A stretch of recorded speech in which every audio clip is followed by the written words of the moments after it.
여름이 깊어지던 2010년 7월, 강원도 횡성은 늘 그렇듯 조용하게 흘러가고 있었다. 도시로 나가는 길목에서는 차들이 드물게 오갔고, 오래된 슈퍼마켓 앞에는 그날도 마을 사람들이 삼삼오오 모여 더위 이야기를 나누고 있었다. 농사일이 한창인 시기였지만 오후가 되면서 마을 전체가 느슨해지는 특유의 분위기가 퍼졌다. 그러나 그 여름은 내 소년에게 다른 의미를 가지고 있었다. 서로와 떨어지기 전에 보낼 마지막 시간이었기 때문이다.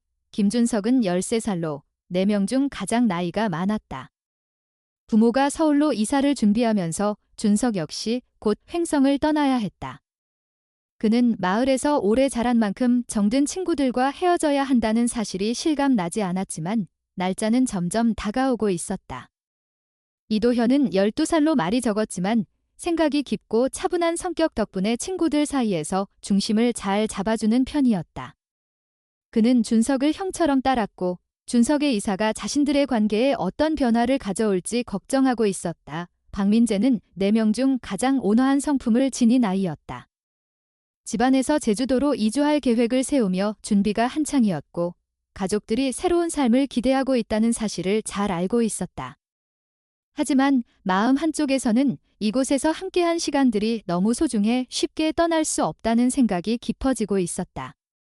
강노우는 11살로 4명 중 가장 어렸지만 늘 형들을 따라다니며 함께 있는 것만으로도 즐거움을 느끼는 아이였다. 형들이 계획을 세우면 언제나 자연스럽게 그 곁에 있었고 그들과 함께하는 시간이 무엇보다 특별하다고 생각했다. 내 소녀는 어려서부터 마을 근처의 청태산 일대를 뛰어다니며 여름이면 하루 종일 산과 들을 누비곤 했다. 가족과 이웃들은 4명이 항상 함께 다니는 모습을 당연하게 여겼다. 그것이 이들에게는 일상의 일부였기 때문이다. 그러나 올해 여름은 달랐다. 곧 서로 다른 곳으로 흩어지게 된다는 사실은 4명 모두에게 묵직한 불안을 남겼다. 말로 표현하지 않아도 서로가 느끼고 있었다. 헤어짐이 가까워지고 있다는 마음이 이 여름을 마지막으로 간직해야 한다는 생각이 공기처럼 옅게 깔려 있었다. 그래서 내 소녀는 올여름을 의미 있게 보내기로 조용히 약속했다. 서로에게 말은 하지 않았지만 모두가 같은 생각을 하고 있었다. 떠나기 전 마지막으로 4명이 함께할 특별한 하루를 만들자는 마음이었다. 그저 어릴 적부터 그랬듯 청태산으로 들어가 탐험하자는 단순한 계획이었지만 이번만큼은 그 의미가 달랐다. 7월 17일 아침, 해 뜨기 전부터 내 소녀는 일찍 일어났다. 가족들은 그날도 아이들이 산으로 다니겠거니 여겼지만 이들이 준비한 것은 훨씬 더 신중한 하루였다. 날씨는 답답할 정도로 더웠지만 4명은 작은 배낭에 간편한 먹거리와 물, 오래된 지도와 나침반을 챙겼다. 이런 준비가 마치 작은 의식처럼 느껴졌고 모두가 그 마음을 공유했다. 이 길이 단순히 산책이 아니라 마지막 모험이 될 것이라는 생각이 깊어지고 있었다. 마을 사람들은 오전 내내 이들에게 특별한 변화가 있는 줄 몰랐다. 김씨네 마당에서 4소년이 모여있는 모습은 종종 보던 풍경이었다. 그날도 4명은 배낭을 들고 조용히 모여 서 있었고 동네 어른들은 더운 날씨에 아이들이 또 산으로 가나보다 하고 지나쳤다. 아이들이 들뜬 듯 보였지만 여느 때처럼 자연스러운 모습이었다. 오전 시간이 흐르고 해가 중천에 오른 무렵 4소년은 자전거를 타고 국도 쪽으로 나아갔다. 횡성에서 청태산으로 이어지는 길은 오래전부터 아이들이 오가던 익숙한 길이었다. 국도 끝자락에서 산으로 들어가는 입구는 나무와 풀들로 둘러싸여 있었고 평소에도 어른들보다는 아이들이 더 자주 지나다니는 장소였다. 그곳에서 4소년은 하루 종일 이어질 모험을 시작할 생각이었다. 마을 사람 중 몇몇은 먹을거리를 사러 가다가 이들을 지나쳤고 간단히 인사를 주고받았다. 누구도 이 아이들이 평소보다 먼 곳까지 갈 것이라 상상하지 못했다. 산에서 보내는 하루가 마을 아이들에게는 흔한 일이었기 때문이다. 그리고 오후가 되기 전 한 주민이 산초입에서 4소년이 손을 흔드는 모습을 마지막으로 보았다는 사실은 나중에서야 중요해졌다. 4소년에게 그 순간은 평범한 하루의 시작처럼 보였다. 그러나 그날따라 공기는 이상한 정적을 품고 있었고 산 쪽으로 흘러가는 바람은 어느 때보다 무거운 분위기를 띠고 있었다. 4소년은 마치 그 모든 것을 모른 채 자신들만의 세계로 들어가고 있었다. 서로에게 기대가 섞인 마음, 이 여름이 지나면 각자의 길로 흩어져야 한다는 아쉬움, 그리고 오늘만큼은 그 모든 걱정을 잠시 잊고 싶다는 간절함이 뒤섞인 채로 청태산 입구가 보이자 내 소년의 마음은 더욱 확고해졌다. 오늘이 마지막이라는 사실이 서로에게 말하지 않아도 전해졌고, 그래서 더욱 의미 있는 하루가 될 것이라는 믿음이 생겼다. 가족이나 이웃에게는 알리지 않았지만 자신들만의 작은 약속이 있었다. 오늘 하루는 이전 어느 때보다 멀리, 더 깊은 곳까지 가보자는 것이다. 이 생각이 그들에게 용기를 주었고 세상이 변해도 내 명만은 변하지 않을 것이라는 희망을 느끼게 했다. 그날 오후, 내 소녀는 조용히 산속으로 모습을 감추었다. 마을에서는 여느 여름날처럼 평범한 하루가 이어졌다. 누구도 몰랐다. 이 순간이 오랫동안 잊히지 않을 이야기의 시작이 될 것이라는 사실을. 그리고 바로 이날, 4명의 마지막 여름이 본격적으로 시작되고 있었다. 내 소년이 산으로 발걸음을 옮긴 지 시간이 꽤 흘렀지만 마을 사람들은 별다른 걱정을 하지 않았다. 여름이면 하루 정도 산에서 보내는 것은 흔한 일이었고 부모들도 아이들이 자연 속에서 시간을 보내는 것을 당연하게 여겼다. 그러나 해가 기울기 시작하자 분위기가 서서히 바뀌었다.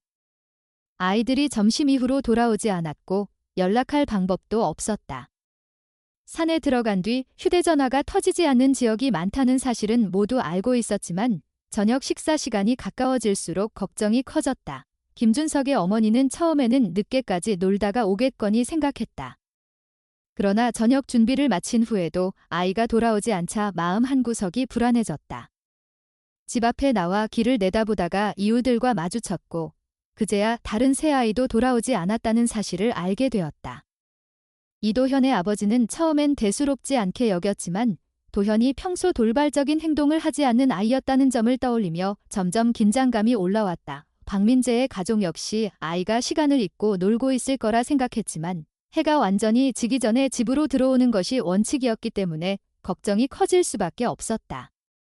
강노은의 부모는 막내 아들이라 더욱 조급한 마음이 들었고 이웃들에게 혹시 아이들에 대해 아는 정보가 있는지 묻기 시작했다. 집집마다 불이 켜지기 시작하면서 내 가족은 서로 연락을 주고받고 아이들이 흔히 가던 장소들을 찾아다니기 시작했다.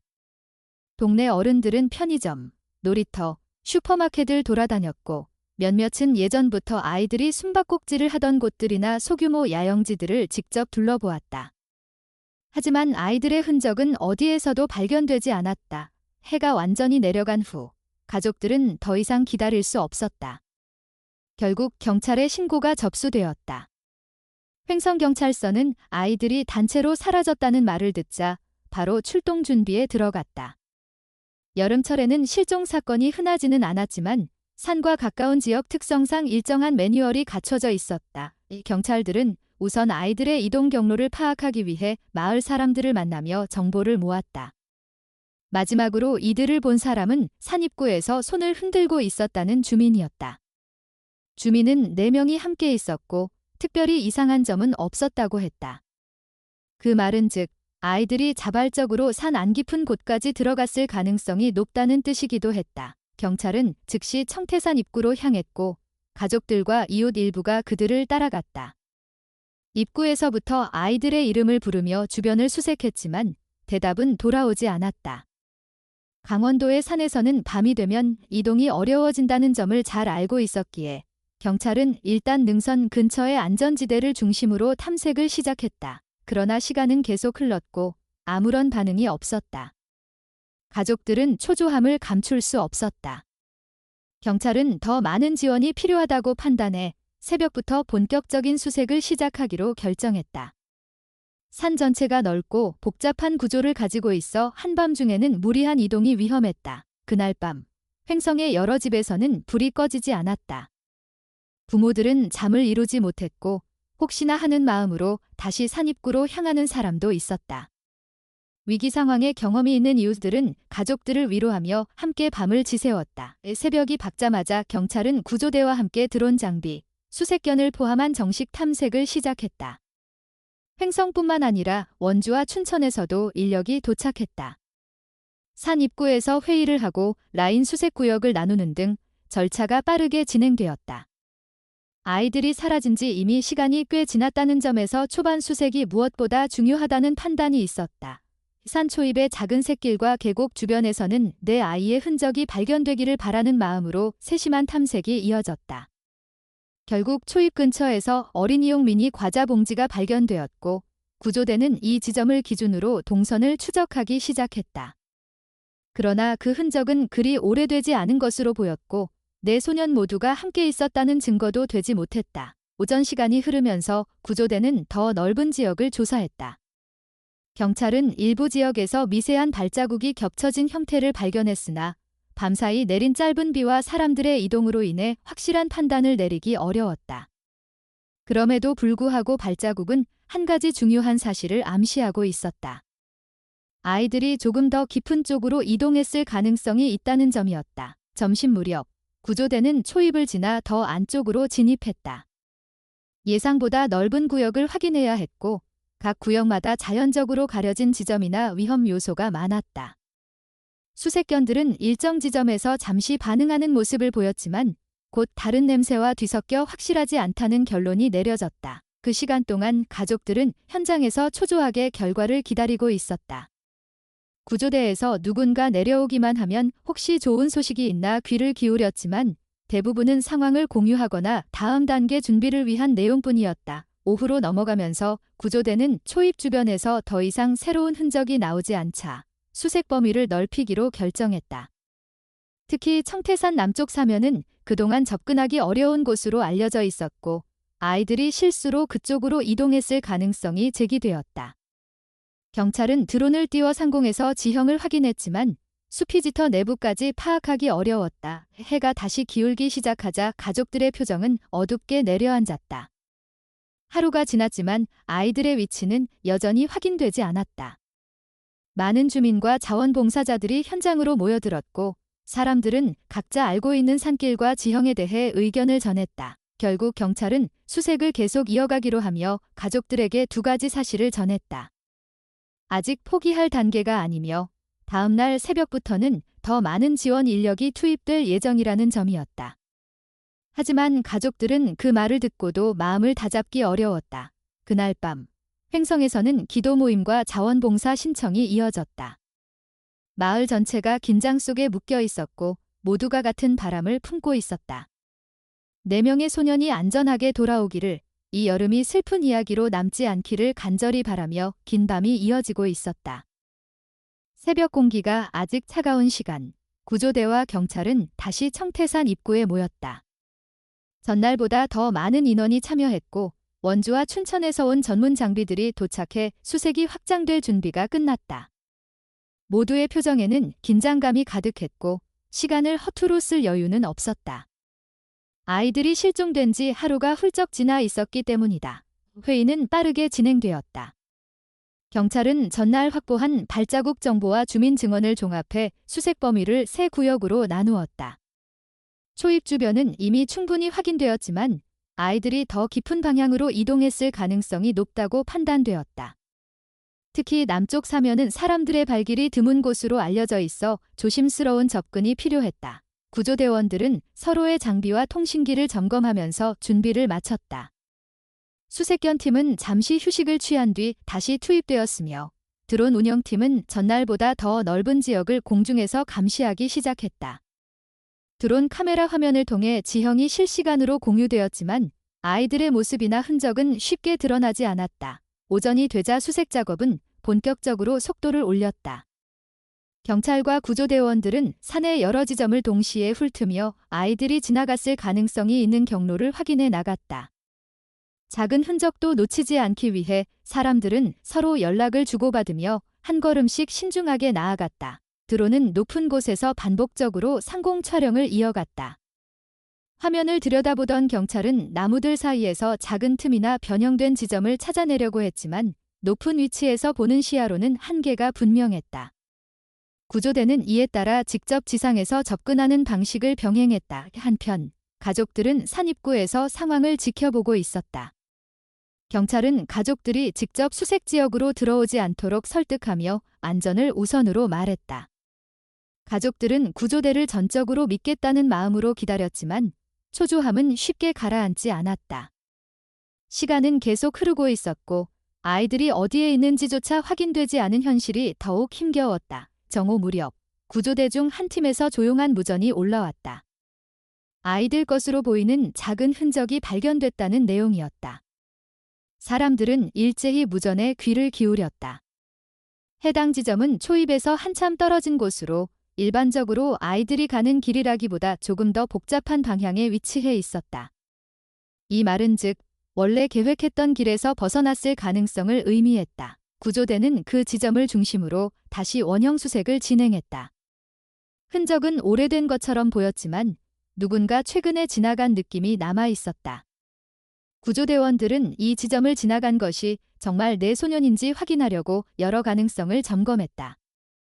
하지만 물건의 크기나 흔적의 방향만으로도 다들 어느 정도 확신을 가질 수 있었다. 점심 이후 경찰은 수색 인력을 그 지점 주변으로 집중시키기로 결정했다. 이 구역은 접근하기 어려운 곳이 많았고 예상보다 넓은 지역이 연결되어 있어 수색 시간이 많이 필요했다. 구조대는 인원을 두 그룹으로 나누어 각각 다른 방향으로 이동하며 소리나 미세한 흔적을 찾기 시작했다. 그러나 아이들의 모습은 여전히 보이지 않았다. 구조대는 혹시 아이들이 더 깊은 쪽으로 이동했을 가능성을 염두에 두고 발자국이 이어질 만한 경로를 분석했다. 경험이 많은 구조대원들은 어린아이들이 예상치 못한 방향으로 이동하는 경우가 흔하다는 점을 언급하며 더욱 세심한 주의를 요구했다. 오후로 접어들면서 수색은 더욱 치열해졌다. 드론은 수차례 배터리를 교체하며 상공 촬영을 이어갔고 경찰은 발견된 작은 흔적들의 위치를 지도에 표시해 이동 동선을 추적했다. 이 모든 과정 가운데서도 가족들은 산 입구에서 눈을 떼지 못하고 있었다. 한 자원봉사자는 아이들이 산에서 자주 놀던 모습을 이야기하며 혹시 아이들이 새로운 길을 찾아 모험하려던 건 아닌지 의견을 더했다. 이런 이야기들은 가족들에게 복잡한 감정을 남겼지만 그만큼 아이들의 움직임을 예측할 수 있는 단서가 되었다. 오후 늦게 수색 범위가 남쪽 사면 일부로 확대되었다. 이곳은 일반 등산객들도 잘 가지 않는 구역이었으며 길이 거의 없어 사람들의 접근이 드물었다. 경찰은 안전상 우려가 있었지만 아이들이 실수로 이쪽으로 이동했을 가능성도 배제할 수 없었다. 구조대는 서로 일정한 간격을 유지하며 이 구역에 접근했다. 통신 상태가 불안정했기 때문에 가능한 한 시야가 겹치도록 구성되었고 위험 지역에 대한 주의가 여러 차례 반복되었다. 이 과정에서 한 구조대원은 약간 내려간 지점에서 단단한 표면에 이물질이 붙어 있는 것을 발견했다. 가까이에서 보니 아이들이 들고 다닐 법한 물건의 조각처럼 보였다. 구조대는 즉시 그 지점을 기점으로 수색 방향을 좁히기 시작했다.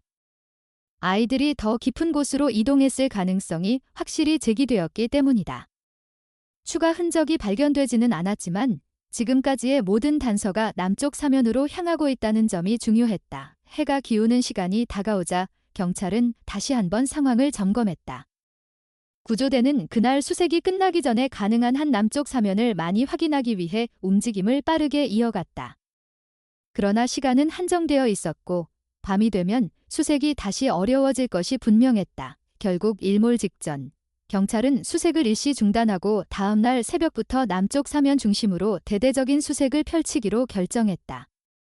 남은 시간 동안 장비 정비와 위치 기록 작업이 이어졌고 구조대는 지친 몸으로 산 입구로 돌아왔다. 아이들의 소식은 아직 들리지 않았다. 그러나 여러 작은 단서들이 같은 방향을 가리키기 시작하면서 다음 날 수색이 결정적이 될 것이라는 예감이 현장 곳곳에 퍼지고 있었다. 가족들은 여전히 산 입구에서 떠나지 못했고 자원봉사자들과 주민들은 또 한 번 밤을 지새울 준비를 하고 있었다. 이렇게 청태산 수색은 조용하지만 긴장된 공기를 품은 채 새로운 하루를 맞을 준비를 하고 있었다.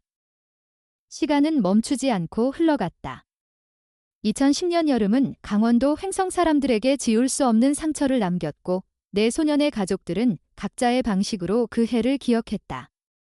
탐색은 결국 중단되었지만 부모들은 단 한 번도 아이들이 돌아오지 않는다는 사실을 받아들이지 못했다. 실종 신고가 기록으로만 남게 되었을 때조차 그 기록이 현실을 대변한다고 생각한 사람은 아무도 없었다. 매년 여름이 오면 가족들은 청태산 입구로 향했다. 아이들과 함께 다녔던 길을 따라 올라가 조용히 이름을 불렀고 작은 종이 쪽지에 그 해의 마음을 적어 나무 사이에 걸어두었다. 누군가는 더욱 희망을 가졌고 누군가는 그 희망이 자신을 괴롭히는 형벌처럼 느껴졌다. 마을 사람들도 특정 날짜만 되면 자연스럽게 산 쪽을 한 번씩 바라보곤 했다. 어느 누구도 이 일을 잊을 수 없었다. 세월이 흘러 아이들 또래였던 많은 이들이 성장해 다른 지역으로 떠나갔지만 내 가족은 여전히 횡성에 남아 있었다. 그들은 일상을 유지하려 했고 주변 사람들도 최대한 편하게 대해주려 했지만 부족한 대화 속에서도 실종 사건은 늘 깊은 그림자처럼 자리 잡고 있었다. 누군가 아이들 이야기를 꺼내면 미묘한 침묵이 생겼고 그 침묵은 여전히 아물지 않은 상처를 드러냈다. 다른 지역에서는 시간이 흐르면 관심이 줄어드는 것이 자연스러웠지만 횡성에서는 달랐다. 사람들은 아이들의 사진이 붙어있는 전단을 떼지 않았고 일부 노점이나 가게에서는 사진을 새 것으로 다시 출력해 걸어두었다. 그만큼 내 소녀는 마을에서 중요한 존재였다. 그렇다고 시간이 흐르면서 고통이 덜해지는 것도 아니었다. 어떤 날은 가족들이 담담한 표정을 유지했지만 어떤 날은 사소한 계기로 오래 참아온 감정이 무너져 내리곤 했다. 계절이 바뀔 때마다, 특별한 기념일마다, 그리고 산 쪽으로 향하는 발걸음마다 마음속에서는 여전히 어린 아이들의 웃음소리가 떠올랐다. 오도현의 아버지는 몇 년 동안 아이의 방을 그대로 두었다. 다른 사람들에게는 사소한 공간일 수 있었지만 그 방만큼은 손대면 안 되는 곳처럼 느껴졌다. 준석의 어머니는 매년 생일이 되면 조용히 작은 케이크를 사서 식탁에 올려두었고 모두 식사 후에 초를 켜지 않은 케이크를 바라보며 한참을 앉아 있었다. 민재의 가족은 제주도로 떠나는 계획을 완전히 접어버렸다. 부모는 그곳에서 새로운 시작을 할 수 있을 거라 생각했지만 아이 없는 새로운 시작은 아무 의미가 없다는 것을 깨달았다. 로운의 어머니는 종종 산을 혼자 찾곤 했고 주변 사람들은 그녀가 이유를 굳이 설명하지 않아도 모두 이해했다. 그 사이 한국 사회는 빠르게 변해갔다. 스마트폰 보급이 늘었고 SNS를 기반으로 한 실시간 정보 공유가 새로운 시대를 열었다. 사람들은 온라인 커뮤니티에서 실종 사건을 다시 언급하며 아이들을 기억했다. 시간이 지나도 이 실종 사건이 잊히지 않은 이유는 단순히 안타까운 사건이어서가 아니라 내 소년의 행방이 여전히 밝혀지지 않았기 때문이었다. 누군가는 아직 살아있을 것이라고 믿었고 누군가는 해묵은 사건으로 보기엔 너무 많은 의문이 남아있다고 주장했다. 그러나 실질적으로 조사에 나설 기관이나 인력은 줄어들었다. 사건이 오래되면 신규 사건에 비해 우선순위가 밀릴 수밖에 없었고 수색 자원 역시 제한되어 있었다. 가족들은 이 현실을 받아들여야 했지만 포기는 그들의 선택지에 없었다. 이 시간 동안 한 사람만은 쉽게 마음을 접지 못했다. 바로 당시 수색을 지휘했던 윤상혁 전 구조대원이었다. 그는 퇴직 후에도 산 근처를 자주 찾아다녔고 내 소년의 이동 가능성을 혼자 분석하며 기록을 남겼다. 대부분은 큰 도움이 되지 않았지만 그는 시간이 지나도 청태산 남쪽 사면에 대한 미묘한 의구심을 버리지 못하고 있었다. 그 지역은 지형이 복잡하고 인적이 드문 데다 2010년 당시 집중호우로 인해 일부 길이 무너졌던 곳이기도 했다. 수색이 어려웠던 만큼 완전한 조사가 이루어지지 않았을 가능성을 그는 계속 마음속에 품고 있었다. 2016년과 2017년에도 가족들과 윤상혁은 몇 차례 개인적인 탐색을 시도했지만 특별한 단서는 나오지 않았다. 그래도 그는 매년 몇 차례씩 산을 찾았고 산세가 바뀌는 것을 유심히 관찰했다.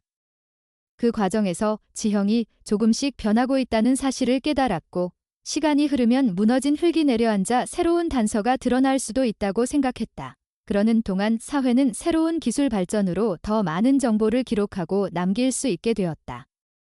전국 곳곳에서 드론이 활용되었고 산악 구조 장비들도 점점 현대화되며 탐색 범위가 확장되었다. 윤상혁은 이런 변화가 언젠가 도움이 될 것이라 믿었다. 그리고 2023년이 되자 청태산 일부 지역에서 작은 산사태가 일어났다는 소식이 들려왔다.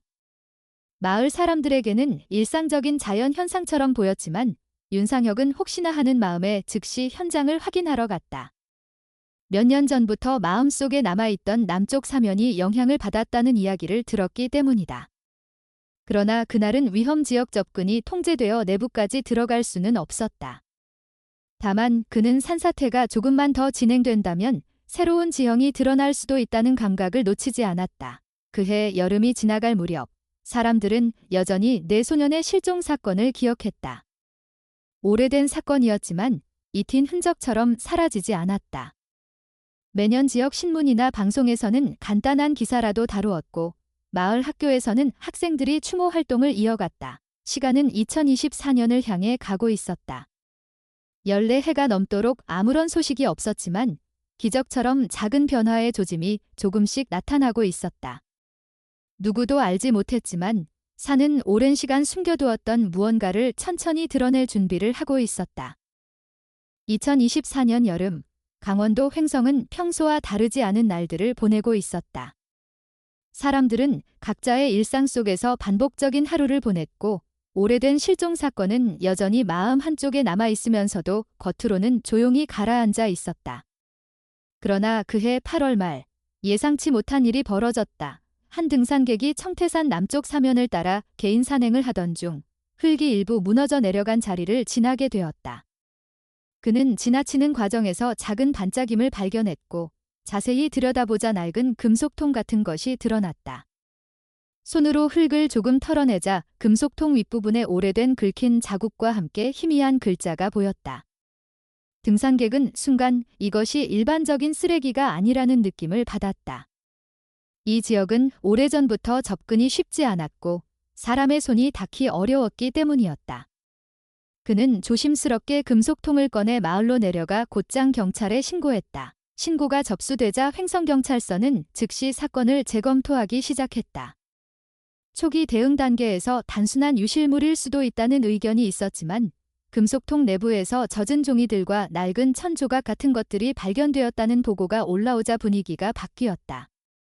담당 형사는 금속통에 대한 분석을 강원도 지방경찰청으로 의뢰했고 며칠 뒤 예비 감정 결과가 도착했다. 그 안에 들어있던 종이는 이미 손상된 상태였지만 일부 글씨가 희미하게 남아있었다. 글씨는 어린아이가 쓴 것처럼 일정하지 않았고 몇몇 단어들은 부분적으로 흐려져 해석이 완전히 가능하지 않았다. 그러나 단 한 줄만큼은 또렷했다. 날짜는 2010년 7월로 보였고 마지막 줄에는 누군가의 이름으로 보이는 이니셜이 적혀 있었다. 경찰은 해당 글씨체와 내용이 실종된 내 소년과 관련이 있을 가능성을 배제할 수 없다고 판단했다. 이 소식은 순식간에 마을로 퍼졌다. 정확한 내용이 공개되기도 전에 주민들은 금속통이 내 소년과 관련되어 있을 거라 확신했고 소년들의 부모는 사건 담당 형사의 전화를 받자마자 경찰서로 향했다. 결과가 나오기 전까지 부모들은 깊은 숨을 내쉬며 기다렸고 지금 이 순간이 다시 한번 가슴을 흔들어 놓을 것임을 알고 있었다. 이 와중에 한 인물이 다시 등장했다. 바로 윤상혁 전 구조대원이었다. 소식을 들은 그는 경찰서로 직접 찾아가 자신이 수년 전부터 의심해왔던 남쪽 사면의 위험성과 그 지역의 특수 지형에 대한 기록을 보여주었다.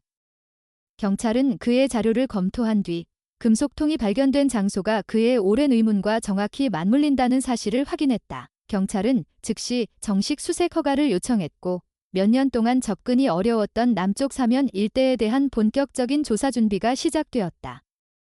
등산객이 금속통을 발견한 지점은 경사가 급하고 지반이 약해 추가 붕괴 가능성이 있었기 때문에 전문 장비와 지질 분석팀이 함께 현장에 투입되었다. 며칠 뒤 이루어진 초기 조사에서 지질팀은 주변의 흙과 돌이 오랜 시간 이동한 흔적을 발견했다. 특히 금속통이 발견된 위치 위쪽에는 오래전 무너져 내려온 흔적처럼 보이는 층이 있었고 그 층은 2010년 집중호우가 있었던 시기와 시기가 일치하는 것으로 분석되었다. 전문가들은 이 지역에서 과거 큰 지반 이동이 있었을 가능성이 높다고 판단했다. 그 시점에서 경찰은 금속통과 내부 종이를 국과수로 보내 정밀 분석을 의뢰했다. 종이의 재질, 잉크 성분, 보존 상태까지 모두 과학적으로 검증해야 했기 때문이다. 동시에 경찰은 주변의 추가 탐색을 위해 탐색견을 배치했다. 그 과정에서 한 탐색견이 금속통 발견 지점에서 조금 떨어진 곳에서 반응을 보였다는 보고가 들어왔다.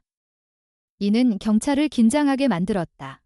마을 사람들은 다시 불안과 희망 사이에서 흔들렸다. 이번 발견이 진짜 단서일지 혹은 또 한 번의 허탈한 기대가 될지 알 수 없었기 때문이었다. 부모들은 서로 다른 방식으로 자신을 다독였다. 도현의 어머니는 조용히 손에 쥔 작은 종이 쪽지를 바라보며 불안함과 희망이 뒤섞인 복잡한 감정을 떠올렸다. 준석의 아버지는 말없이 경찰서 주변을 걸으며 생각을 정리하려 했지만 쉽게 가라앉는 감정이 아니었다. 이 며칠 뒤 국과수로부터 1차 분석 결과가 도착했다. 종이는 2010년 이전에 생산된 종류였고 글씨는 어린아이의 필체로 보였다. 무엇보다 내부의 흙 성분이 청태산 남쪽 능선의 집안 구성과 유사하다는 점이 가장 결정적이었다. 경찰은 이 결과를 토대로 남쪽 사면에 대해 정식 재수색을 단계적으로 확대하기로 결정했다. 경찰청 본부에서도 이 사건을 주시하기 시작했고 전국 단위로 활용되는 최신 장비가 일부 투입되었다. 드론 정밀 촬영, 집안 투과 레이더, 인근 지형 분석 프로그램 등이 총동원되었다. 조사 범위는 금속통 발견 지점을 중심으로 남쪽으로 확장되었고 지질 구조상 오래전 매몰이 일어났을 가능성이 있는 구역이 하나둘씩 표시되었다. 윤상혁은 이 모든 과정을 직접 지켜보았다. 그는 경찰의 허가 아래 현장 근처에서 조용히 보고를 돕고 과거 경험을 토대로 위험한 지점을 알려주었다. 수년 동안 아무도 관심을 주지 않던 그의 자료가 갑자기 중요한 정보가 되자 그는 오랜 시간 묵혀있던 책임감과 새로운 가능성 사이에서 복잡한 감정에 잠겼다. 마을 사람들은 점차 현장 주변을 찾기 시작했다. 누군가 잘못된 기대를 품지 않도록 경찰은 발견된 내용에 대한 상세 공개를 삼갔지만 사람들은 이미 감각적으로 이 사건이 단순한 실종 재검토가 아니라는 사실을 느끼고 있었다. 시간이 더 흘렀을 때 전문가들은 드론 촬영 결과에서 이상 패턴을 발견했다. 집안 일부가 오래전 대규모로 이동한 흔적이 있으며 그 근처에 지형 변화에서 비롯된 작은 공간이 존재한다는 분석이 나왔다. 이 사실은 현장 수사팀을 더욱 긴장하게 만들었다. 내 소년의 실종 이후 14년 만에 처음으로 사람들은 작은 희망의 문이 열리고 있다는 사실을 느끼고 있었다. 아무도 확신할 수는 없었지만 분명 무언가가 움직이고 있었다. 그 움직임이 결국 어디로 이어질지는 아무도 알지 못했지만 모두가 조용히 숨을 고르며 다음 단계를 기다리고 있었다. 2024년 가을이 가까워지자 남쪽 사면에 대한 조사는 점점 더 정교해졌다. 드론 영상 분석을 맡은 전문팀은 지형 자료를 다시 검토하던 중 특정 지점에서 반복적으로 나타나는 미세한 함몰 패턴을 포착했다. 초기에는 단순한 자연 침식으로 보였지만 지질 전문가들은 이 패턴이 오래된 매몰 흔적과 유사하다는 의견을 내놓았다. 경찰은 그 지점을 중심으로 집안 투과 레이더 조사를 확대했고 몇 시간 후 이전 분석에서 보이지 않았던 밀도 변화가 확인되었다. 이는 무언가 인공적인 흔적이 오랜 시간 지층 아래에 묻혀 있을 가능성을 의미했다. 현장 지휘부는 즉시 해당 지역을 중심으로 한정밀 수색을 승인했다. 작업팀은 장비 설치를 시작했고 집안을 안정시키기 위한 여러 안전 조치가 시행되었다. 그러던 중 탐색견 한 마리가 그 지점에서 뚜렷한 반응을 보이며 주변을 서성이는 모습이 포착되었다. 작업팀은 이를 중요 신호로 판단해 탐색 범위를 더 좁혔다. 수색이 진행되는 동안 마을에는 긴장감이 퍼졌다. 사람들은 경찰서 앞을 오가며 새로운 발표가 있는지 묻고 인터넷 커뮤니티에서는 실종 사건이 다시 전국 관심사로 떠올랐다. 내 소년의 부모들은 경찰의 요청에 따라 외부와 접촉을 최소화하며 상황을 지켜보고 있었다. 대기실에서 각자 조용히 앉아 시간을 보냈지만 그들의 마음은 한순간도 안정되지 않았다. 기다림 자체가 다시 한번 깊은 상처를 꺼내는 과정이었기 때문이다. 며칠 뒤 작업팀은 집안 투과 레이더에서 반복적으로 감지된 밀도 변화를 따라 얕은 굴착 조사를 시작했다. 장비가 조금씩 흙을 걷어내자 오래된 천 조각 같은 것이 조심스럽게 모습을 드러냈고 조사원들은 즉시 작업을 중단하고 상부에 보고했다. 천 조각은 심하게 손상된 상태였지만 일부 확인 가능한 패턴이 있어 경찰은 국과수로 보내 정밀 감정을 의뢰했다. 예비 결과는 조사팀을 더욱 긴장하게 만들었다. 천조각의 섬유 패턴과 봉제 방식이 2010년 이전 아동용 제품에서 흔히 사용되던 방식과 일치한다는 분석이 나온 것이다. 무엇보다 천에 묻어있던 흙 성분이 남쪽 사면 지층에서 채취한 샘플과 거의 일치했다. 경찰은 이제 이 지역이 단순한 집안 변형이 아니라 내소년의 실종과 직접적인 관련이 있을 가능성이 높다고 판단했다. 현장 수색은 즉시 확대되었다. 굴착 장비는 더 넓은 범위로 움직였고 조사 속도는 신중하지만 확실하게 이어졌다. 수색팀은 집안 안정성을 위해 단계적으로 굴착 범위를 넓혀가며 작은 물건 하나라도 손상되지 않도록 세밀하게 작업했다.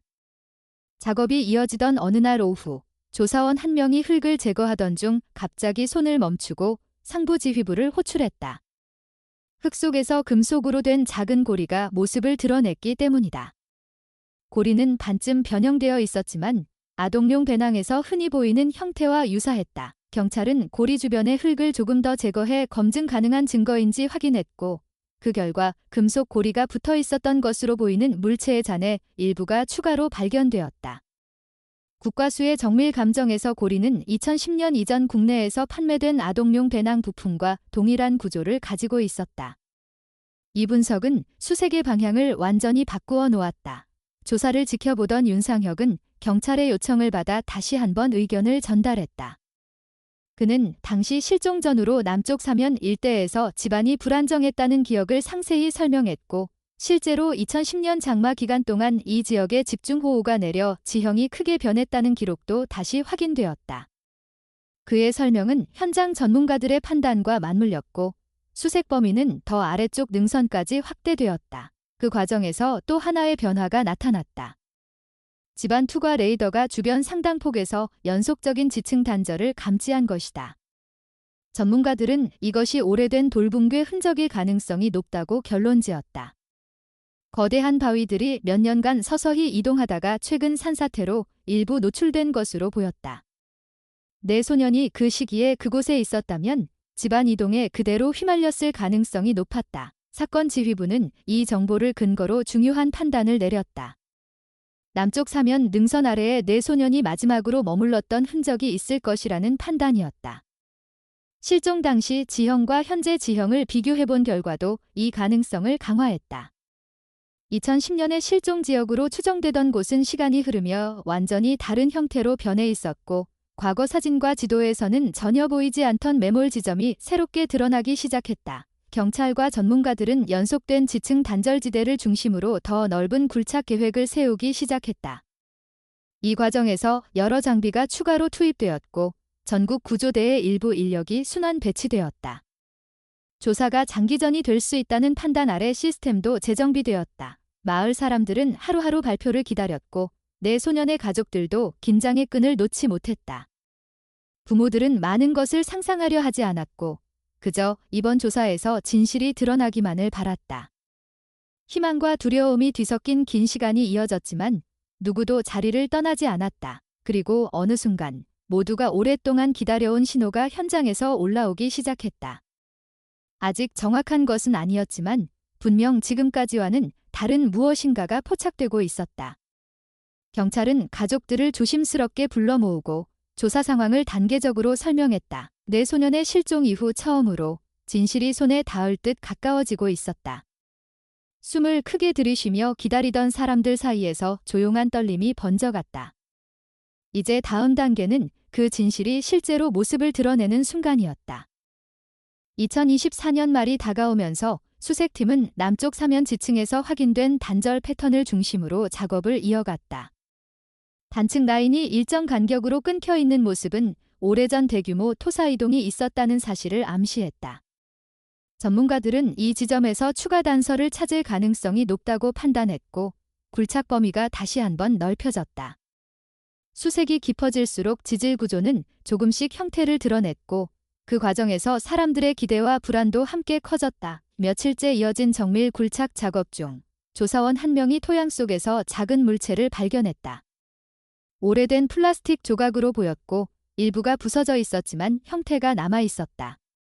초기 감식에서 국내 브랜드의 아동용 물건일 가능성이 제기되었고 조사팀은 즉시 국과수 감정을 의뢰했다. 결과는 수색팀을 긴장하게 만들었다.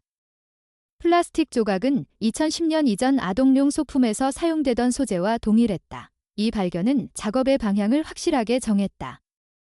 토양 성분 분석에서도 금속통 발견 지점과 유사한 성분이 확인되었고, 이는 남쪽 사면이 실종 사건과 직접적으로 연결된다는 근거를 강화했다. 경찰은 수색 강도를 높이며 추가 매몰 가능성이 있는 지점을 표시했다. 그리고 마침내 어느 오후, 장비가 일정 깊이를 지나던 순간 금속성 물체가 장비에 감지되었다. 현장에는 즉시 작업 중지 명령이 내려졌고, 수색팀은 손으로 조금씩 주변 흙을 걷어내며 형태를 확인했다.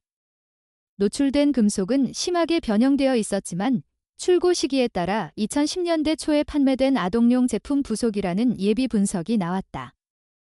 현장에서는 조심스럽지만 분명한 긴장감이 퍼졌다. 경찰은 네 소년의 가족들을 불러 조심스럽게 경과를 설명했다. 직접적인 언급은 피했지만 가족들은 경찰의 표정과 말투만으로 상황이 크게 달라지고 있음을 느꼈다. 그동안 수없이 많은 거짓 희망과 실망을 겪고도 여전히 무언가를 붙잡고 싶어 했던 마음이 다시금 흔들리기 시작했다. 수색팀은 다음 단계로 집안 투과 레이더를 더 넓은 범위에 적용했다. 그 결과 이전에는 보이지 않았던 밀도 변화가 경사 하단에 더 길게 이어져 있다는 사실이 확인되었다. 전문가들은 이 지점이 오래전 급격한 붕괴로 인해 지층이 한 번에 무너져 내려 형성된 매몰 지대일 가능성을 제기했다. 실종 당시 집중호우 기록과 비교한 결과 시간대 역시 일치했다. 그때 탐색견 한 마리가 하단 지점에서 강하게 반응했다. 팀원들은 즉시 감식을 위한 새로운 굴착을 시작했다. 흙을 조금씩 제거해 나가던 중 작업자 한 명이 갑자기 상부 지휘부를 호출했다. 흙 속에서 형태가 흐릿하지만 명확한 구조물이 드러났기 때문이었다. 전문가들이 즉시 현장에 모여들었다. 구조물 주변에서 채취한 흙은 검게 변색된 부분이 있었고 분석 결과 오래된 유기물 분해 과정에서 나타나는 특성과 일치했다. 현장 책임자는 해당 구역에서 확대 조사를 승인했다. 그리고 조사가 계속되는 동안 지층 깊은 곳에서 금속 부품으로 보이는 또 다른 잔해가 발견되었다. 이는 아동용 벨트 장식으로 쓰이던 디자인과 유사했다. 조사팀은 이 지점이 네 소년이 마지막으로 머물렀던 곳일 것이라는 가능성에 무게를 두기 시작했다. 전문가들은 집안 이동, 집중호우, 사면 붕괴 기록을 종합해 당시 사면이 순식간에 무너져 내렸을 것으로 추정했다. 이는 왜 2010년 당시 수색에서 아무 흔적도 발견되지 않았는지를 설명할 수 있는 중요한 열쇠였다. 현장에서 새로운 단층 분석이 이루어지던 중 굴착 장비가 특정 지점에서 더 이상 내려가지 못하는 집안 저항을 감지했다. 작업팀은 즉시 이를 수동조사로 전환했다. 흙을 조심스레 걷어내자 오래전에 부서져 흩어진 것으로 보이는 목재 잔해가 드러났다. 이것은 임시 구조물이었을 가능성이 높았고 전문가들은 누군가 그곳에서 멈춰 서 있었음을 암시한다고 분석했다. 이 발견은 마을과 가족들에게 큰 파장을 일으켰다. 사람들은 혹시라도 내 소년이 그곳에서 서로를 지키기 위해 노력했던 건 아닐까 하는 생각에 잠겼다. 실종 이후 수년간 소년들이 남긴 물건을 찾아 헤매던 부모들은 경찰 발표 이후 한동안 말을 잇지 못했다. 이제는 막연한 상상이 아니라 실제로 그들이 존재했다는 흔적이 눈앞에 드러나고 있었기 때문이다. 경찰은 조사 상황을 단계적으로 언론에 공개했다. 전국 방송에서 전문가 인터뷰가 이어졌고 네 소년의 사건은 다시 하나의 큰 사회적 화제로 떠올랐다. 당시 수색지휘본부에서 근무했던 인물들까지 방송에 나와 당시 외곽 지역 수색이 충분하지 않았던 점을 언급하며 지금이라도 진실이 드러나는 것이 중요하다고 말했다. 현장에서는 하루가 다르게 단서가 이어졌다. 금속 조각, 천의 흔적, 플라스틱 잔해, 오래된 목재 등 모든 것이 서로 한 방향을 가리키고 있었다. 그리고 마침내 전문가들은 이 지역이 네 소년의 마지막 위치였을 가능성이 매우 높다고 결론지었다. 지질 구조, 유기물 변화, 잔해 배치, 레이더 신호가 모두 일치했다. 마을 주민들은 경찰 발표를 조용히 들었고 가족들은 깊은 숨을 내쉬며 서로 손을 잡았다. 여전히 끝까지 확인해야 할 과정이 남아 있었지만 모두는 그 어느 때보다 진실에 가까워지고 있음을 알고 있었다. 2010년 여름 이후 14년 동안 풀리지 않던 의문이 드디어 방향을 드러내기 시작한 순간이었다. 이제 남은 것은 마지막 확인뿐이었다. 전문가들이 최종 분석을 마친 뒤 경찰은 가족들에게 조심스럽게 결과를 설명했다. 지질 구조, 유기물 분포, 금속 잔해, 아동용 물품의 흔적까지 모두 한 지점을 가리키고 있었고 그 결론은 사실상 명확했다.